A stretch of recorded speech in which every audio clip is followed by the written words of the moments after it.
8 तारीख को इतिहास रचा जाएगा। ये कई टीवी चैनल वाले इधर उधर के सर्वे दिखाते हैं, असली सर्वे 8 तारीख को आएगा, 8 दिसंबर को आएगा।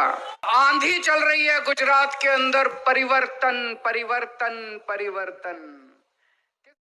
नमस्कार, वंदे मातरम, जय हिंद। एसटी न्यूज में आपका एक बार फिर से बहुत बहुत स्वागत है। गुजरात में इस बार पहले चरण में 89 सीटों पर 60% से ज्यादा मतदान हुआ, लेकिन अगर बात करें 2017 की तो चुनाव में इस बार कम वोटिंग हुई है, 8% कम वोटिंग हुई है। वहीं कम वोटिंग से बीजेपी को नुकसान होता नजर आ रहा है। वहीं पहले चरण में सौराष्ट्र, कच्छ और दक्षिण गुजरात के कई इलाकों की सीटों पर चुनाव हो गए हैं, जहां पर पिछली बार बीजेपी और कांग्रेस की टक्कर हुई थी, लेकिन इस बार आम आदमी पार्टी की एंट्री से दिलचस्प मुकाबला देखने को मिल रहा है। जिस तरह से देखा जाए तो बीजेपी इस बार अपनी पूरी ताकत झोंक चुकी है। नरेंद्र मोदी के बड़े रोड शो, वहीं अमित शाह और जिस तरह से यहां पर बड़े बड़े नेता जो रैलियां करते हुए नजर आ रहे, तो इस बार किसकी बनेगी सरकार? तो आम आदमी पार्टी, बीजेपी और कांग्रेस को लेकर त्रिकोणीय मुकाबले में बहुत बड़ा उलटफेर सामने नजर आ सकता है। वहीं इस बार जिस तरह से बात करें तो आम आदमी पार्टी जिस तरह से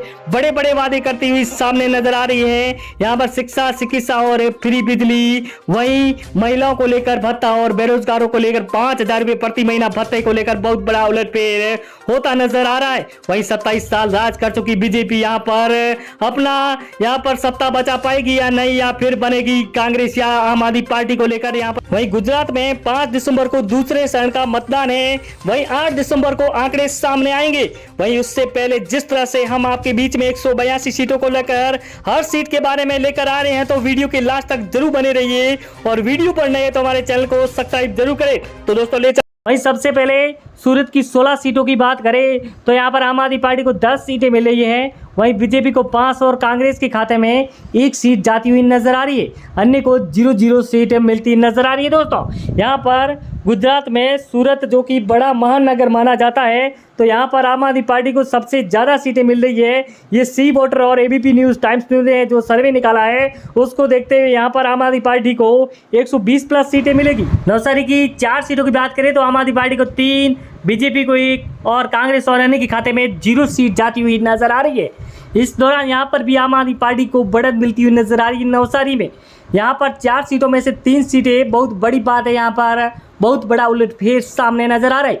मेहसाणा की 7 सीटों की बात करें तो आम आदमी पार्टी को 3 सीटें, बीजेपी को 3 सीटें और कांग्रेस के खाते में 1 सीट जाती हुई नजर आ रही है। वहीं अन्य को 0-0 सीट मिलती नजर आ रही है। मेहसाणा में यहाँ पर आम आदमी पार्टी और बीजेपी के बीच में टक्कर साफ दिखाई दे रही है। वहीं अहमदाबाद की 21 सीटों की बात करें तो यहाँ पर आम आदमी पार्टी को 10 सीटें, वहीं बीजेपी को 7 सीटें, कांग्रेस को 3 और अन्य के खाते में 1 सीट जा रही है।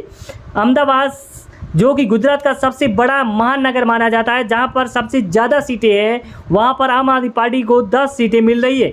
यहां पर बहुत बड़ा उलटफेर होता नजर आ रहा है। जिस तरह से अरविंद केजरीवाल ने बहुत बड़े बड़े वादे किए हैं, उसको देखते हुए इस बार ले चलते हैं बनासकांठा की 9 सीटों पर बात करें तो आम आदमी पार्टी को 5 सीटें, बीजेपी को 2 और कांग्रेस के खाते में 2 सीटें जा रही है। वहीं अन्य को 0-0 सीट मिलती नजर आ रही है। दोस्तों बनासकांठा में भी आम आदमी पार्टी को सबसे ज़्यादा सीटें मिलती हुई नजर आ रही है। वहीं राजकोट की 8 सीटों की बात करें तो आम आदमी पार्टी को 5 सीटें मिल रही है, बीजेपी को 1 और कांग्रेस को 0 और अन्य के खाते में 2 सीट जाती हुई नजर आ रही है। दोस्तों अन्य का इस बार खाता खुलता हुआ नजर आ रहा है राजकोट में। वहीं आम आदमी पार्टी को सबसे ज़्यादा बढ़त मिल रही है। गांधीनगर की 5 सीटों की बात करें तो यहाँ पर आम आदमी पार्टी को 2 सीटें और बीजेपी को 3 सीटें, वहीं कांग्रेस और अन्य के खाते में 0-0 सीट जाती नजर आ रही है। दोस्तों यहाँ पर बीजेपी को बढ़त मिलती नजर आ रही है। आनंद की 7 सीटों की बात करें तो बीजेपी को 2 सीटें, वहीं आम आदमी पार्टी के खाते में 4 सीटें जा रही है, कांग्रेस को 1, वहीं अन्य के खाते में 0-0 सीट जाती हुई नजर आ रही है। दोस्तों ले चलते हैं सोमनाथ की 4 सीटों पर, जहां पर आम आदमी पार्टी को 2 सीटें मिल रही है, बीजेपी को 1 सीट और कांग्रेस के खाते में 1 सीट जा रही है। वहीं अन्य को 0 सीट मिलती नजर आ रही है। सोमनाथ में यहाँ पर केजरीवाल की रैली के बाद में बहुत बड़ा उलटफेर हुआ है। वहीं भावनगर की 7 सीटों की बात करें तो आम आदमी पार्टी को 5 सीटें, वहीं बीजेपी को 2 सीटें मिल रही है, कांग्रेस और अन्य का सुपड़ा साफ हो रहा है भावनगर से। यहाँ पर भी बीजेपी और आम आदमी पार्टी के बीच में बहुत फर्क है। वहीं पोरबंदर की 2 सीटों की बात करें तो यहाँ पर कांग्रेस का गढ़ माना जाता है, तो 2 की 2 सीटें आम कांग्रेस को मिल रही है। आम आदमी पार्टी और बीजेपी को 0-0 सीट मिल रही है। वहीं अन्य के खाते में भी 0 सीटें। द्वारकाधीश की 2 सीटों की बात करें तो यहाँ पर द्वारकाधीश में बीजेपी का गढ़ है। जिस तरह से 2 की 2 सीटें बीजेपी के खाते में जा रही है, बीजेपी और यहाँ पर कांग्रेस और आम आदमी पार्टी को 0-0 सीट मिल रही। जामनगर की 5 सीटों की बात करें तो आम आदमी पार्टी को 3 सीटें, वहीं बीजेपी को 2 और कांग्रेस और अन्य का सुपड़ा साफ हो रहा है। जामनगर में भी आम आदमी पार्टी बढ़त लेती नजर आ रही है दोस्तों। वहीं आपको ले चलते हैं, जिस तरह से बात करें तो पाटन की 4 सीटों की तो आम आदमी पार्टी को 2 सीटें मिल रही है, बीजेपी को 0, कांग्रेस को 2 सीटें, वहीं अन्य के खाते में 0 सीट जाती हुई नजर आ रही है। यहाँ पर कांग्रेस और आम आदमी पार्टी के बीच टक्कर साफ नजर आ रही है। दाऊद की 6 सीटों की बात करें तो बीजेपी को 0 सीट मिल रही है, वहीं आम आदमी पार्टी को 2 सीटें, कांग्रेस के खाते में 4 सीटें जा रही है, वहीं अन्य को 0-0 सीट जाती हुई नजर आ रही है। दोस्तों बात करें खेड़ा की 6 सीटों की तो यहाँ पर आम आदमी पार्टी को 2 सीटें, बीजेपी को 3 और कांग्रेस के खाते में 1 सीट जा रही है, वहीं अन्य को 0-0 सीटें मिलती नजर आ रही है दोस्तों।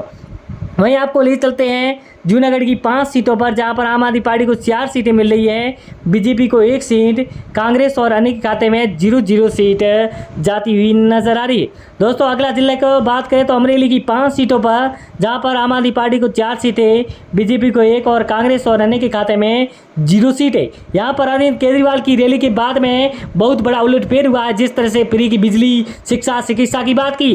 वहीं कच्छ की 6 सीटों की बात करें तो आम आदमी पार्टी को 1 सीट मिल रही है, बीजेपी को 3, वहीं कांग्रेस को 2 सीटें और अन्य के खाते में 0 सीट जाती हुई नजर आ रही है। यहाँ पर कच्छ में बीजेपी को सबसे ज़्यादा सीटें मिली। वहीं वलसाड की 5 सीटों की बात करें तो आम आदमी पार्टी को 2 सीटें, वहीं बीजेपी को 3, कांग्रेस और अन्य का सुपड़ा साफ हो रहा है।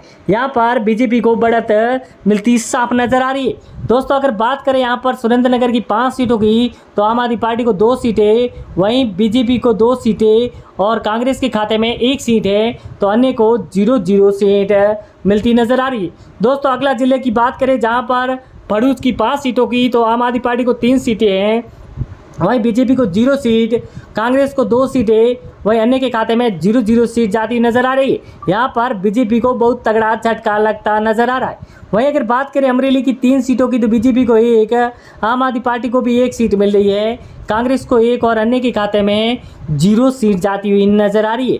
अमरेली में इस बार त्रिकोणीय मुकाबले में तीनों को 1-1 सीट मिल रही है। वहीं बड़ौदा की 10 सीटों की बात करें तो आम आदमी पार्टी को 3 सीटें, बीजेपी को 5 सीटें और कांग्रेस को 1 और अन्य के खाते में 1 सीट जाती हुई नजर आ रही है। यहाँ पर भी बीजेपी को बढ़त मिलती नजर आ रही है। दोस्तों अगर बात करें यहाँ पर जिस तरह से अरविंद केजरीवाल की बड़ी रैली, वहीं बड़े वादे जो करते हुए नजर आ रहे हैं, तो जनता इस बार आम आदमी पार्टी पर पूरा भरोसा करके बैठी है, क्योंकि आम आदमी पार्टी ने जो पंजाब और दिल्ली में किया है तो इस बार गुजरात में भी वो दोहरा सकती है। वहीं आपको ले चलेंगे जिस तरह से पंजाब और गुजरात में फ़र्क देखा जाए तो यहाँ पर महंगाई की मार ने मार दिया है, और इस बार झाड़ू जिस तरह से चमकता हुआ नज़र आ रहा है तो फूल यहाँ पर मुरझाता नज़र आ रहा है। जिस तरह से बात करें नरेंद्र मोदी की, जिस तरह से बड़ी रैलियाँ होती नज़र आ रही है, तो दूसरी ओर अरविंद केजरीवाल और मनीष सिसोदिया और भगवत मान जी भी यहाँ पर बहुत बड़ी बड़ी रैलियाँ करते नज़र आ रहे हैं गुजरात में। वहीं कांग्रेस का इस बार गुजरात से सफाया होना तय देखा गया है। वहीं इसको लेकर जिस तरह से सबसे बड़े बड़े रैलियों में